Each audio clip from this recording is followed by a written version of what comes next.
I was just in the middle of moisturizing my body after a shower, and I heard this massive knocking on the door, and I went out there. I had to rush because he was like, okay, I'm leaving. So I opened the door, and it's the guy who's delivering this mirror from IKEA, and there I am, like these two big macho guys, like holding all this equipment and stuff, while I'm just in like these flannelette pants and no top, and like wet hair, like half moisturized body. I'm never ordering from IKEA again. I've been thinking for a while that I wanted to do like a Q&A video on YouTube, but I was like, I feel like everyone who comes back from YouTube does like a Q&A video or something like that, but I was like, no, that's what I want to do. That's the vibes I want to do. The last video that I did was me reacting to Jubilee's video about men ranking themselves by their penile size, and I was like, I think we need something a bit less inappropriate, but in saying that, it's probably not going to be like that. But last night I put up on my story, like, asked some questions, like I'm going to do a YouTube video on my Instagram, and this is what y'all said, this is what you asked. What's going on with your love life? Okay, here's the tea. I just moved to Melbourne like a month or two ago, and like prior to that I was like, I don't want to like date anyone. I'm just gonna wait to get down to Melbourne, like then I'll just like be open to new experiences and meeting new people and new opportunities and stuff like that. But like I went on a spree of like dating someone like going on a date with someone every single night, or like a couple nights a week or something like that, or like just talking to a lot of people, and it was like, it took a lot of my time and I guess my energy, and I was just like, this is not what like I want. And I think initially it was really good for me, like being new to the city and meeting new people, and you know, having these first experiences, like going on my first ever date and stuff like that. But I feel like whether it's because like I'm a little bit sick right now and like my throat's just like not giving, I feel like either because of that or just because I'm like not ready for a relationship, I've just kind of backed away from, you know, going and seeing people, or, you know, going on dates or something like that. I've kind of just closed myself off to that kind of opportunity and that kind of prospect. So that's what's going on in my love life at the moment. But I feel like, yeah, I don't feel like I'm really ready for a relationship, and that's not something that I want right now. I think there's a lot of things that I still want to work through within myself, and a lot of things that, you know, I need from a partner, but I think I'm trying to really solidify the things that I need within myself, and that's been a thing that I've been doing for like the last year or two, is really focusing on myself and my behaviors and my thought patterns and the reasons why I do things. I think one of the most important things, in my opinion, before you get into a relationship, me saying this with no relationship experience, but in my eyes, I think it's so important to be able to like instigate and trigger responses within yourself without having to rely on someone else to comfort you. And maybe that's a bit like toxic and comes from like some childhood thing of like trying to sort out like my own problems without going to anyone else, or, you know, not feeling like I can go to people for help.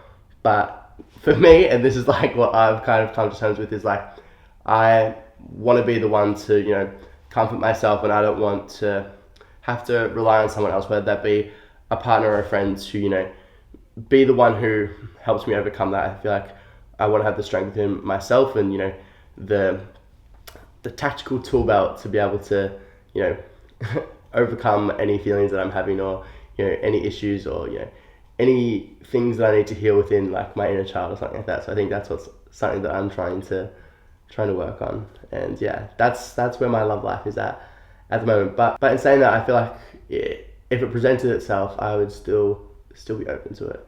But yeah, I think I'm taking the time to focus on myself. If you had to find a Disney princess, who would it be and why? You know that Merida for fucking Brave is getting Are you planning on releasing more songs? Of course. After Build-A-Bear and Thrill of the Chase were released, I felt like they were two really good ones to, you know, kind of start off my career. But I think although they had like very kind of sad or deep or like personal kind of themes and stories and like lyrics and stuff like that, I think the sound was very much more upbeat, and I'm really excited to go into more of a sad boy era, and, you know, kind of start releasing and working on, and, you know, working with producers and just people in general within the music industry on more mellow projects, and, you know, working on developing all those songs that I have, because I think that writing sad songs and stuff like that is really my strength, and really that's like my strong suit. So I think it's interesting that like Build a Bear and Thrill of the Chase were the ones that I put out first, when they're much more upbeat and much more poppy and stuff like that.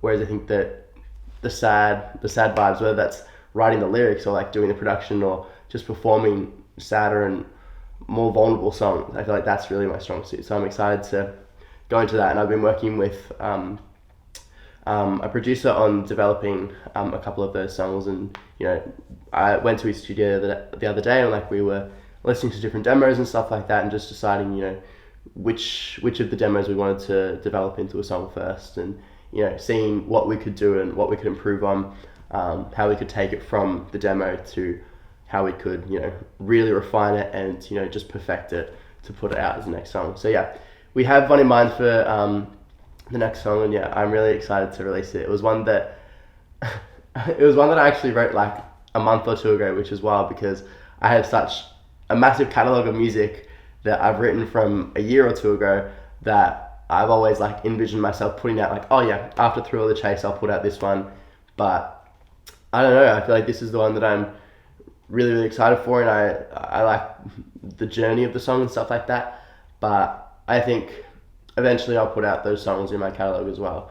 But I think that's the thing. I'm not sure if you feel this too with like other work you're doing, or if you do music or something like that. But when you create something new, it's like that's what you're excited about in the moment. And sometimes like you look back on the old stuff that you did and you're like, oh yeah, I'll get around to putting it out. But then there comes a point where you look back on it and you're like, oh, it's like I worked on that so long ago that like why would I want to share that now, like stuff like that. So I think that's something that's really, really interesting to me. And yeah, but I think I'd really like to put out those songs, but I think it would take a lot of attention, a lot of energy, and a lot of work to really get the songs to where I want them to be. But yeah, definitely releasing more music, especially this year. And if there are any musicians or producers watching who are wanting to collaborate, feel free to send me any beats or stuff. I love the stuff that you're sending me. Yeah. Fave song. I'm going to go to my Spotify at the moment and see what I've been listening to. My favorite song at the moment has to be A Little Bit of Everything by Lizzie McAlpine. Her cover of that is just incredible. Like, it sounds like a song that she wrote. Like, I don't know. I feel like the storytelling in that song is just so powerful, and I think it takes you on such a journey. I love a song that shows you different moments and like that you can envision when you listen to it. I think that is such a visual song. So yeah, that's the song that I'm really, really liking at the moment. Otherwise, Full Machine by Gracie Abrams and Us Without Me by Grant Perez, like those are my on repeats. And yeah, I'm really, really liking them. They're just so cute. Yeah. What inspires your lyrics? I feel like it's really interesting that this came up because I feel like a lot of the time what inspires me is like what I'm going through, obviously, and I think that's the same for a lot of people who make music.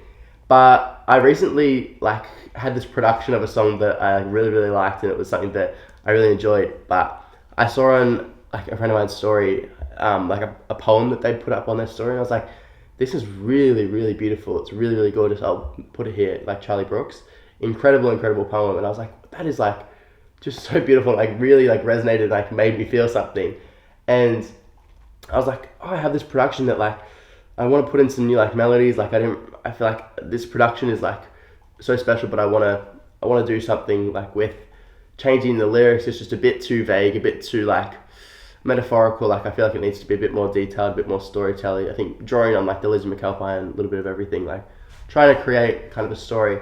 So I scrapped all like the vocals that I'd done for this production, this song, and ended up taking this poem and taking certain elements of it and certain phrases and stuff like that and putting it into this song. I'm yet to send it to Charlie because I'm like, I don't know if he'll like it, but yeah, I think it turned out like quite cute. A lot of the time it can be like a certain phrase that inspires my lyrics, and then that snowballs, or it's a certain moment or a certain thing in like a show that I'm watching, or a certain thing that I observe in like a friend group or something like that I'm like, oh, that's so interesting, or like that's a really cool way of describing that. But then also a lot of the time like it's certain forms of like literature and media and stuff like that that just really resonates with me, and I think it's a lot of everything. It's a little bit of everything. I think that's like the main thing. I think I draw from a lot of different mediums when I'm writing lyrics, and I think that's what hopefully keeps it fresh. And I think, I don't know, I really, really enjoy songwriting, and I think that writing lyrics is just something that's so special. And I think writing has been something that I've always loved and done, whether it was writing short films or writing speeches or, you know, writing like little novels and stuff in primary school. Like writing has always been such an integral part of like my life and the way that I express my emotions. And I was talking to my friend the other day about their songwriting process, and I was like, do you ever like write songs that like aren't your own experience? And they're like, no, like I'd never do that, like that doesn't make sense to me. And I thought that was so interesting because I think whether it's because I come from like an acting background or like writing short films or, you know, writing books like novels and stuff like that, I love to write stories about like even things that I'm not personally going through, or like just stories that I find really interesting, or like have maybe like a theme that relates to what I'm feeling at the moment, but the story is completely different. And I think that's something that I really enjoy doing. Creating characters and, you know, sometimes displacing your own emotions onto them is something that I find really interesting. I think a fun way to analyze your own emotions and your own experiences by putting your emotions onto, you know, this character and then kind of analyzing that character. I don't know if that like makes sense, but yeah, that's kind of what inspires and influences and informs my lyrics when I write them. Are you scared of Build-A-Bear suing you? Now, this is so funny because I don't think that they would sue me. Like, I don't think that's gonna happen. But I actually DM'd Build-A-Bear to be like I just released a song called Build-A-Bear. Like, I'd love it if like we could collaborate or like do something together. But they didn't respond. But I think that would be so fun if, first of all, they didn't sue me. But second of all, if like we collaborated and did something, if it was like a music video and a Build-A-Bear like workshop, or, you know, just like, I don't know, just something. I feel like that'd be so fun. What was your experience like on Australian Idol? This is something that like, I always forget that it happened, but I was recently at a party on the weekend and like, it was back in my hometown and like there was like so many people who like came up to me like, oh my god, like you were on like Australian Idol and stuff like that. And I find it so weird because my episode and like my audition was like cut really short, but like people still like recognized me, and I was at a gig like in the middle of nowhere the other week, and then like afterwards this like older couple came up and were like, oh, like you did so well, like great set, blah blah blah. And then the husband, who like I thought like was not like a fan, I just didn't want to engage, like as we were about to walk away, he goes, and I thought you should have gone further on Australian Idol. And I was like, oh, come on Stan. But I was like how do you know, how do you recognize? But I don't know if this is breaking like my NDA or something like that, or the contract that I signed, where like I'm not allowed to talk against Australian Idol. But I thought that the team who worked on Australian Idol were incredibly. The thing was like we filmed in like October of 2021, and that was when like the floods were going on in like my hometown. So we actually couldn't even go to the first day of filming that was in Melbourne. So we actually had to get our audition pushed to the Tuesday, which was the last ever day of auditions that they were doing. And we managed to finally find a road that wasn't flooded, and managed to get down to Melbourne and, you know, go to the audition, which meant that some of my family members or some of the people who were going to be there on the day couldn't be there. So it was like just my sister Sarah, my brother James, and Dad. So it was just the four of us. But as soon as we arrived and we were like put in a room with everyone else who was auditioning, we were taken out to do, you know, interviews in this spot and filming in this spot. You know, Dad was doing an interview here, and then I'd be taken to another room where I'd be doing like another solo interview. And it was like, as soon as we got there, I was doing interviews for like a couple of hours with different people while everyone else was waiting in the same room. And I think that experience really like built up the anticipation and the idea that, you know, I was going to be on TV for longer, and that they were going to, you know, really focus on a certain story of mine, and like they were really trying to, you know, get their story in. But then like when it came to airing it, like they were only in it for a couple of seconds. I think that was something that was so interesting, and I think them building up in that way that, you know, we're interviewing you and no one else is being interviewed at the moment, like it just straight away for the first 3 hours while everyone else was sitting down and getting ready for their audition, I was doing interviews and didn't have the time to warm up or anything like that.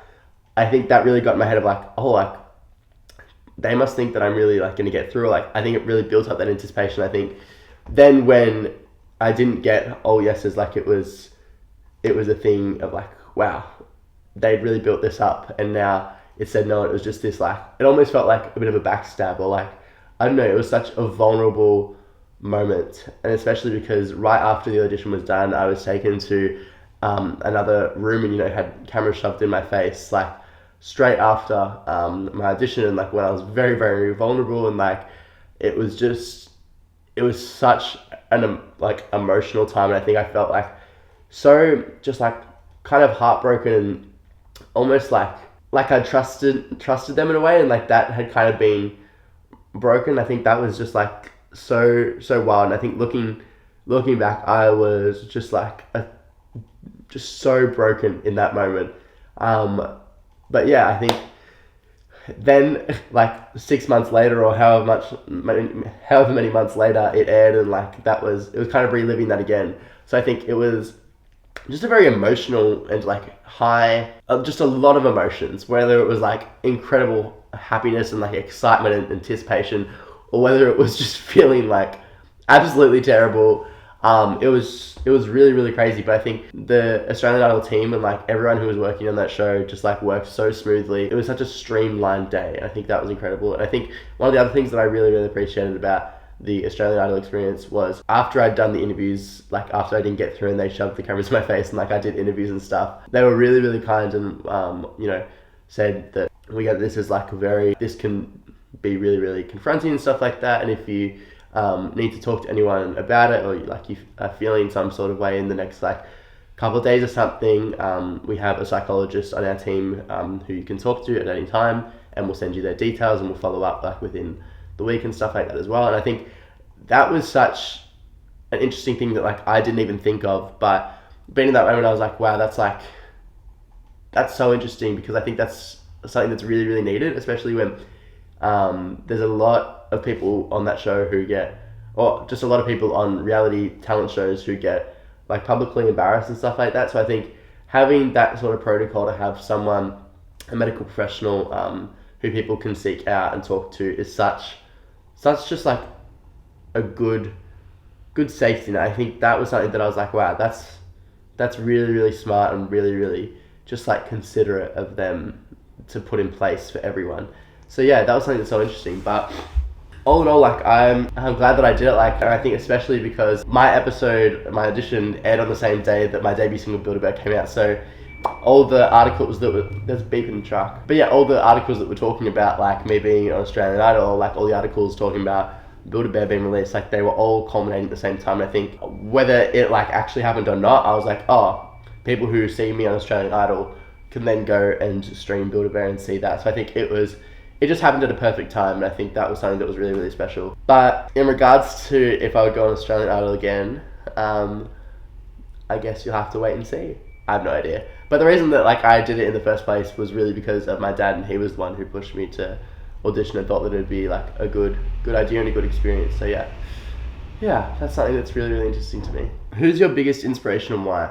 I feel like my biggest inspirational thing that inspires me the most like isn't necessarily like a person, but I think my future self, or like the idea that I have for who I'm going to become, or the places that I'm going to be, or the projects I'm going to be working on, the opportunities I'm going to be, you know, presented with. I think my future and the person that I am then is something I'm inspired by, and the thing that keeps me going, or the thing that, you know, informs my decisions and like the way that I go about life. And I think like I'm not necessarily inspired by like a certain artist or celebrity, but I think that I'm mostly inspired by the possibility of like my future and where I'm going to go. So I think that's something that I'm really, really excited to see. So yeah, there you go. Thank you so much for watching. I really appreciate it. If you do have any other questions, feel free to DM me on Instagram, or put them in the comment section below. But yeah, I really, really appreciate you taking the time to watch this, and I hope that it's, you know, answered some questions, or it's just made you have a bit of an escape, or just relax a bit. And, you know, I hope it's just been like an easy kind of watch. But yeah, thanks for coming, beautiful. I really, really appreciate it. And yeah, I'll see you soon. Mwah.